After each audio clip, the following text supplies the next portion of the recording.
하나님께서는 새 우리에게 주셨는데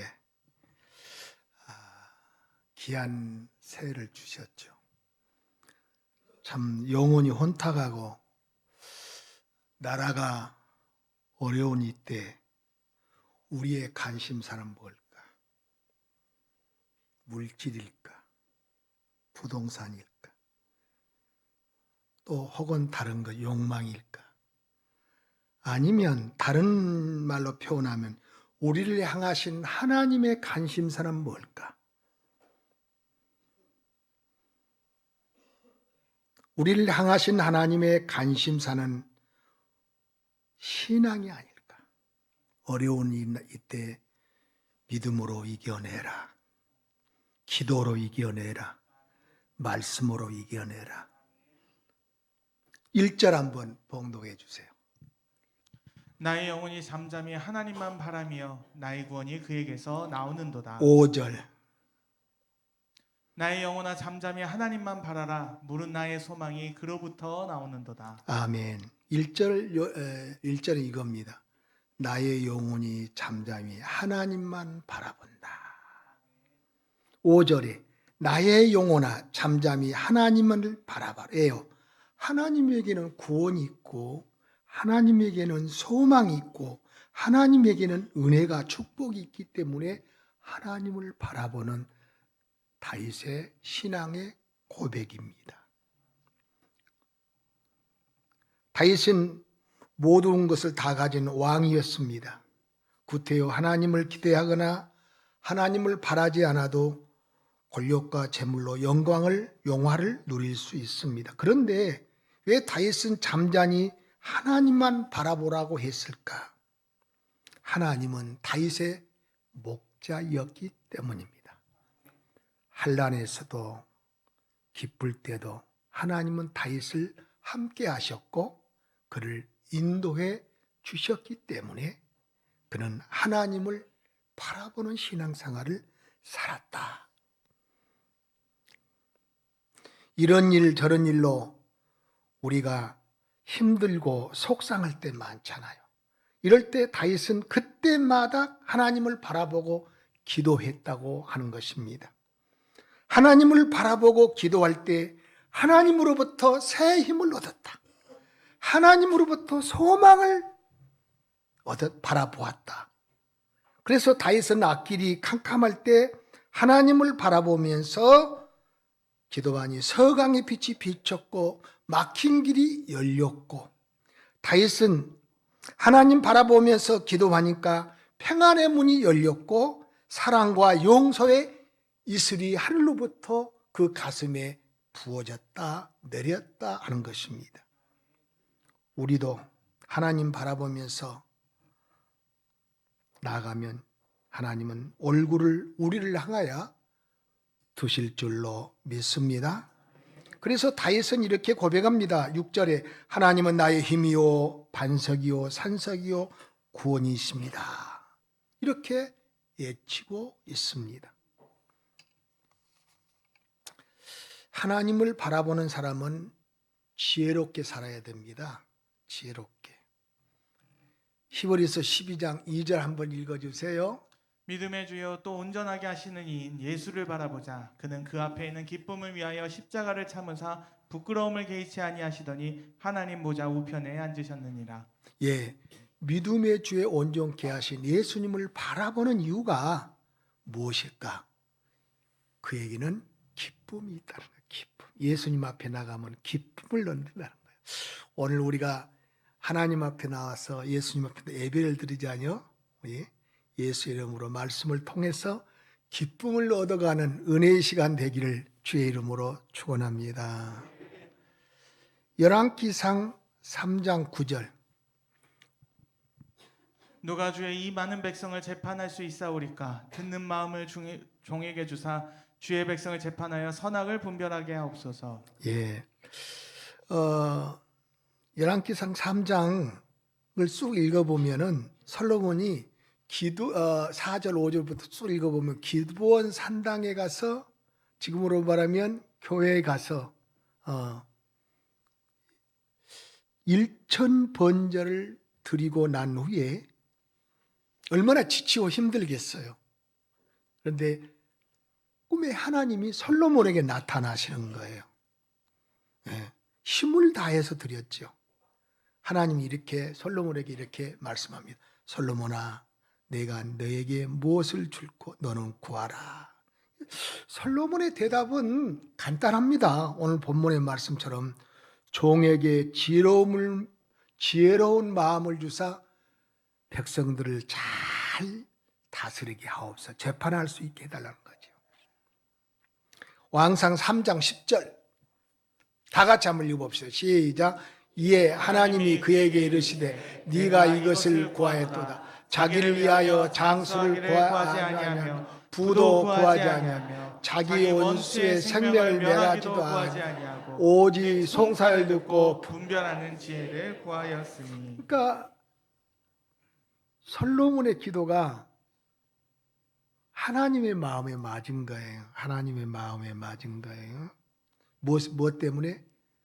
백성을 위한 지혜를 구했기 때문에 백성을 잘 이끌 수 있도록 재판할 수 있도록 지혜를 구했거든요. 여러분, 그럴 때 하나님은 그에게 지혜와 총명한 마음을 부어 주셨다. 그래서 솔로몬의 왕국 시대 태평성대가 이루어졌잖아요. 우리가 사는 이 시대는 지혜로운 사람이 필요합니다. 이 사회뿐만 아니라 우리 교회에도 지혜로운 사람이 성도가 필요합니다. 우리 가정에서도 지혜로운 어머니 아버지가 필요합니다. 대한민국이 지금 혼란에 빠져 있습니다. 공경에 처해 있습니다. 지혜로운 기독교인들이 성도들이 필요할 때가 아니겠습니까? 잠언서 16장 16절 한번 읽어주세요.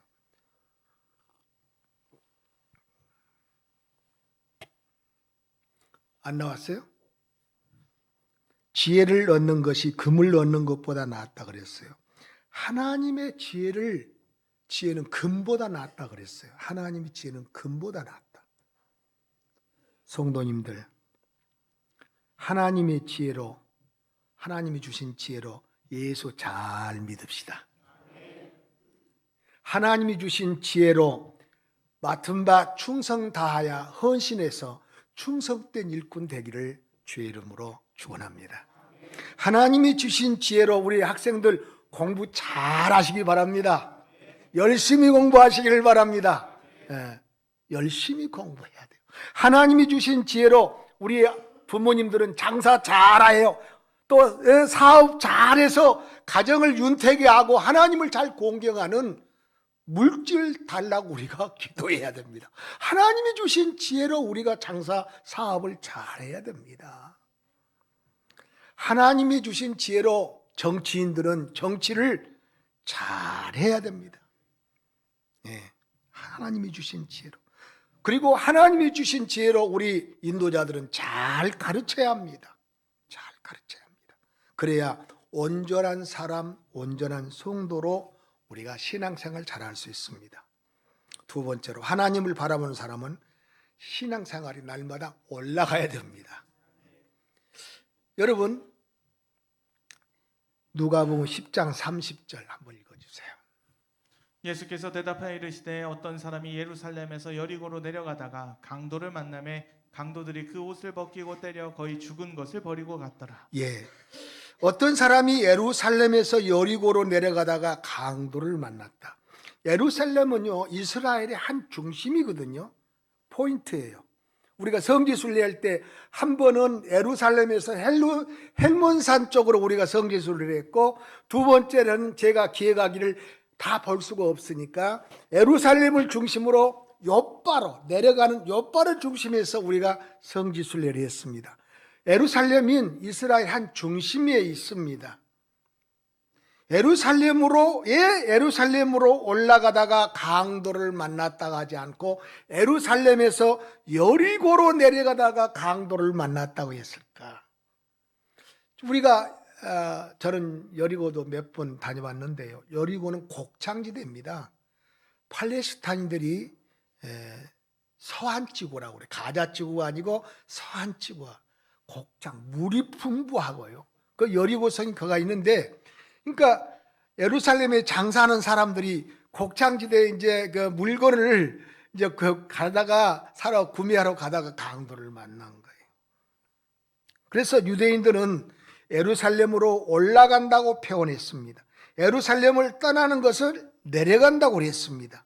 그것은 예루살렘에 하나님을 섬기는 성전이 있기 때문에 앙국만 있어도 높은 곳인데 하나님을 예배하는 성전이 예루살렘에 있기 때문에 귀한 곳입니다. 성경에 보면요, 부자와 나사렛에서 보면 지옥은 낮은 곳, 어두운 곳, 고통스러운 곳으로 나와 있어. 그런데 천국은 높은 곳, 천사가 있는 곳, 아브라함에게 품이 안긴 곳, 평안한 곳, 그렇게 나와 있어요. 성전은 그래서 하나님을 가까이 하는 곳, 만나는 곳, 하나님을 바라보기 위해서 성전이 나오는 거예요. 예, 성전을 가까이 해요. 하나님을 바라보기 위해서. 받아서 합시다. 하나님을 바라보는 것은 하나님을 가까이 하는 것이다. 하나님을 가까이 하는 그러니까 하나님을 바라보기 위해서 우리가 예배를 성전을 나오는 거예요. 하나님을 가까이 하러 나오는 거예요. 시편 73편 28절 없나요? 아, 나왔다. 하나님께 가까이 함이 내게 복이라. 내가 주 여호와를 나의 피난처로 삼아 주의 모든 행적을 전파하리라. 그래서 하나님을 바라보기 위해서 하나님을 가까이 하는 사람들은 복된 사람이라. 복 있는 사람으로 살아가기를 원합니까?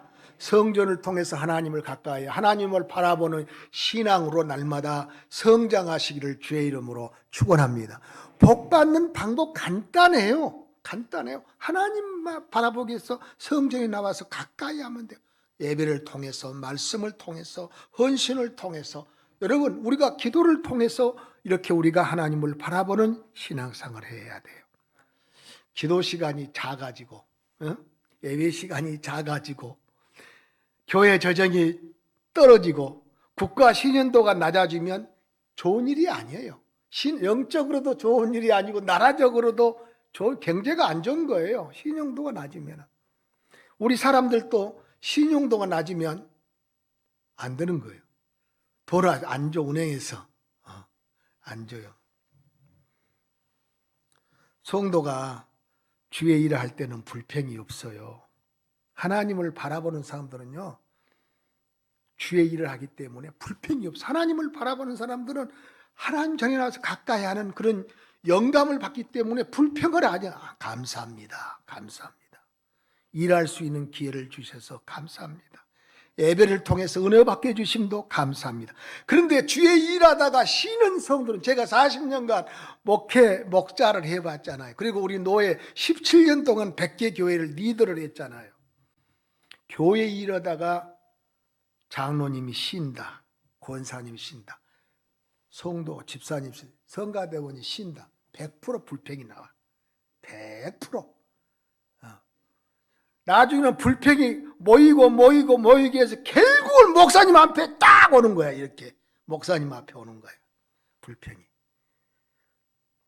여러분, 주의 일을 할 때는요, 불평하지 않고 기쁨이 되면 내 영성이 살아서 신앙생활에 기쁨이 있고 은혜가 되고 즐거운 거야. 교회가 가고 싶은 거야. 사모함이 있는 거야. 그러나 불평이 있을 때는 우리가 내려가는 사람을 살게 되는 거예요. 슬픈 거예요. 고통스러운 거예요. 누가복음 19장 1절 봅시다. 예수께서 여리고로 들어가 지나가시더라. 또 계속 여리고로 내려가시다가 2절 3절인데 내려가다가 무슨 소문이 나는 거니? 예수님이 여리고로 내려가는 삭개오가 그 소문을 들었어요. 그러니까 예수님 세리장이가 키가 작아 삭개오야. 예수님을 만나러 내려가니까 나가니까 사람이 많아 볼 수가 없는 거예요. 5절 한번 봅시다. 예수께서 그곳에 이르사 쳐다보시고 이르시되 삭개오야 속히 내려오라. 내가 오늘 내 집에 유하여야 하겠다 하시니. 삭개오가 19장 1절 이하를 보면 지금 성경은 돌감나무라고 그랬는데 옛날 성경은 뽕나무라고 그랬어. 우리나라 상황은 돌감나무가 없잖아요. 그러니까 해석 성경을 번역한 분들이 뽕나무로, 옛날에는 뽕나무가 동네가 많았잖아. 여리고를 가보니까 돌 감나무가 굉장히 크더라고. 우뚝. 이제 가이드는 저것이 삭교가 여리고에 가니까 저 나무가 삭교가 올라간 나무가 아닐까 그렇게 얘기하는데 그 나무는 아니겠지만은 그런 나무에 올라갔다 이걸. 그러니까 예수님을 볼 수 있는 거예요. 여러분, 삭교가 왜 올라갔어요? 돈이 많고 부자여도 마음에 평안이 없어. 예수님이 소문을 들어보니까 예수님 만나면 눈봉사가 열리고 안진뱅이가 일어서고 죽은 자가 일어나고 평안과 기쁨을 얻거든. 그래서 뽕나무에 올라갔어. 올라가니까 예수님이 지나가다가 그 간절한 삭개오의 마음을 읽어보신 거야. 그래서 삭개오야 일어나라. 삭개오가 거기 안 올라갔다면 예수님을 만날 수가 없는 거예요. 그래서 말씀합니다. 오늘 구원이 이 집에 이르렀다. 내려가는 신앙생활은 죽은 병든 신앙생활이라. 우리 신앙생활이 내려가는 신앙생활은 기도도 안 나오고 찬송도 안 나오고 하품만 나오고 그런 거예요. 그러나 올라가는 신앙은 찬송이 나오고 기도가 나오고 감사가 나오고 하나님 앞에 영광을 돌리게 되는 거지요. 여러분, 물고기도 그렇잖아요. 죽은 물고기는 막 내려가. 그러나 산 물고기는 물살을 타서 막 올라가, 힘차게 올라가잖아요. 새해에는 저는 부탁드립니다. 새해는 올라가는 신앙생활을 하되 내 기도가 올라가고 내 헌신이 하나님 앞에 올라가고 감사가 올라가고 내 믿음이 하늘에 올라가서 하늘문이 열리는 믿음 생활로 하나님 앞에 은혜 있기를 주의 이름으로 축원합니다. 결론으로 하나님을 바라보는 사람은 기쁨과 평안을 얻어야 돼. 예수 믿으면 기쁨이 있어야 돼. 예수 믿으면 감사가 있어야 돼. 예수 믿으면 평안이 있어야 돼. 예. 여러분, 누가복음 18장 38절. 맹인이 외쳐 이르되 다윗의 자손 예수여 나를 불쌍히 여기소서 하거늘 41절. 내게 무엇을 하여 주기를 원하느냐 이르되 주여 보기를 원하나이다. 42절. 예수께서 그에게 이르시되 보라 내 믿음이 너를 구원하였느니라 하시매 43절. 곧 보게 되어 하나님께 영광을 돌리며 예수를 따르니 백성이 다 이를 보고 하나님을 찬양하니라. 여기도 여리고예요. 예수님이 여리고에 오신다는 소식이 이 바디메오 봉사가 여러분 맹인들 보면 참 저는 안타깝게 여기거든요. 참 갈 때 못 갈 때 이렇게 가는 거 보면 참 도와주고 싶고 안타까워. 참 우리가 도우면서 살아야 돼요. 그러니까 예수님이 여리고에 온다는 소식을 듣고 막 달려나갔어요. 그러니까 체면도 없이 막 달려나가는 거예요. 다윗의 자손 예수여 나를 불쌍히 여겨주세요.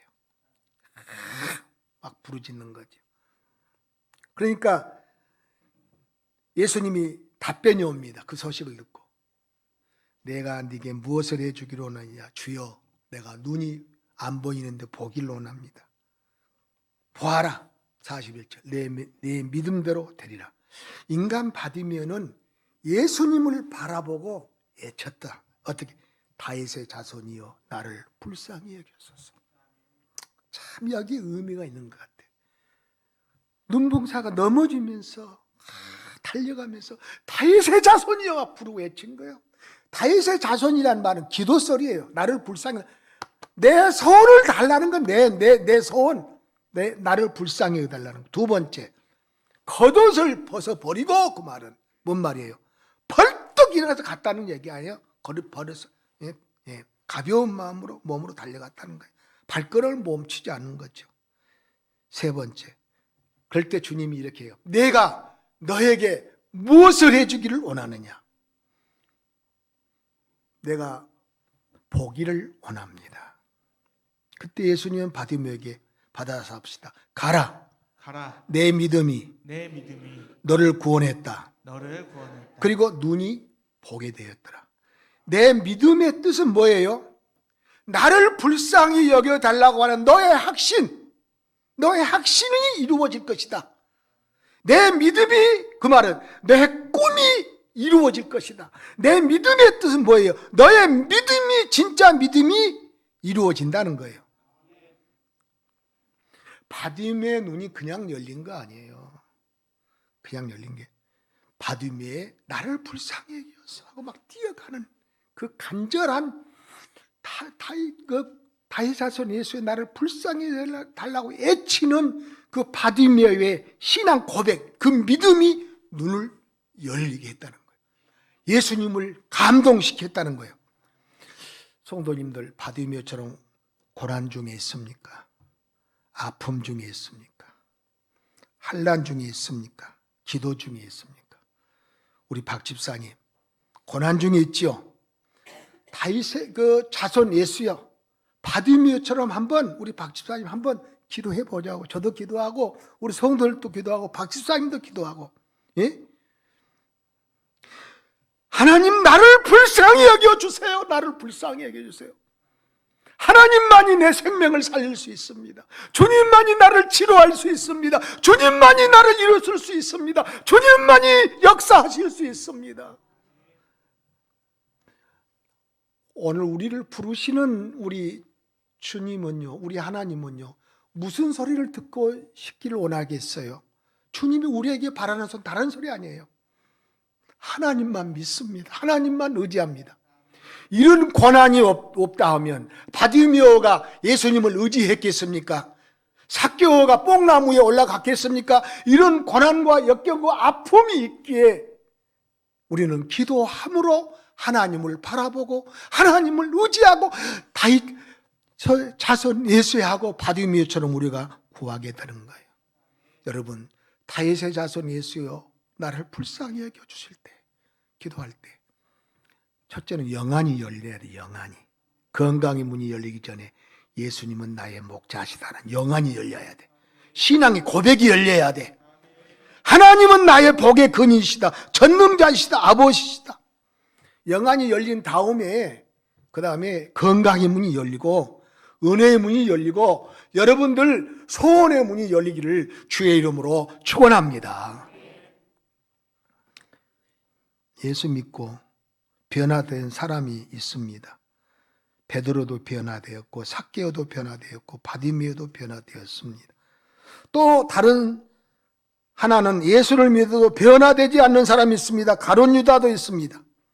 10년, 20년, 30년 교회 다녀 목사가 되고 장로가 되고 권사님이 되고 집사님이 되어도 변화되지 않는 사람이 있습니다.